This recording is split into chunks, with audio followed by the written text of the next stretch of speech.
Theresa May's hopes of negotiating a deepened special trading relationship with the EU have been dealt a fresh blow by leaked documents which emphasize that only a basic free trade deal similar to that struck with Canada will be offered. An internal discussion paper prepared by the European Commission spells out how the British government's rejection of membership of the single market and the customs union leaves the member states with little wriggle room in trade talks. The document, leaked to the Politico website, was put together by the EU's negotiating team to aid preparatory discussion on the framework for the future relationship. The paper states that single market arrangements in certain areas, or the evolution of our regulatory frameworks, could not be managed within the EU body of law as it stands, and therefore the UK would have to be satisfied with a standard FTA. The publication of the leaked document comes ahead of a bilateral meeting between May and the President of the European Council, Donald Tusk, on the margins of an EU leaders summit in Gothenburg on Friday. Tusk will ask the Prime Minister to explain how the British government intends to move the negotiations forward, to allow the widening of the talks at the European Council summit in a month's time.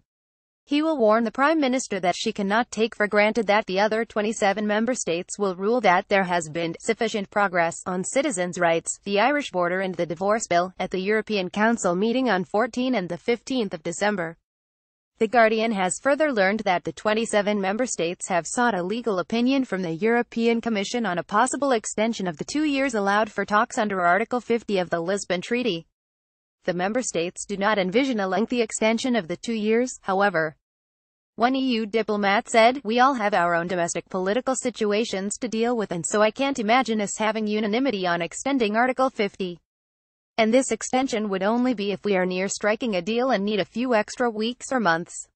Senior diplomats attached to the member states said they had not yet seen the leaked paper produced by Barnier's team, but confirmed that the terms set out chimed with their understanding of the EU's position that the red lines set out by May for a future deal also rule out special arrangements in particular sectors, including in financial services.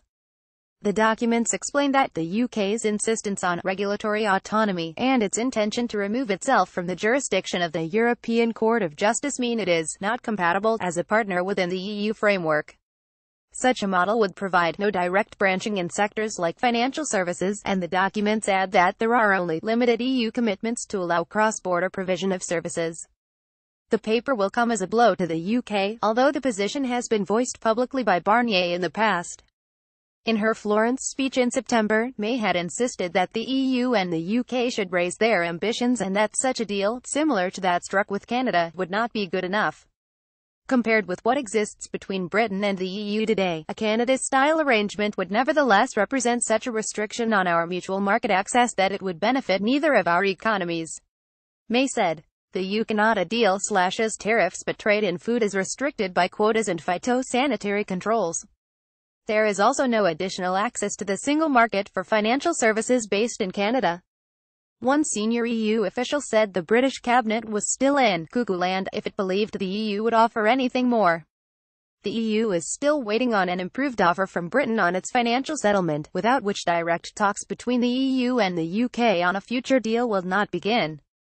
A senior EU official warned on Thursday that it was up to the British government to move on the divorce issues in order to progress to the next stage of Brexit negotiations.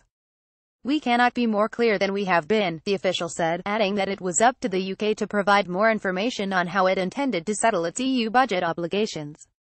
Brexit negotiations would continue until the UK passed the EU's sufficient progress test, the official said. "We would also like to see sufficient progress in December. There is no backup plan. The backup plan, if needed, is to go on negotiating."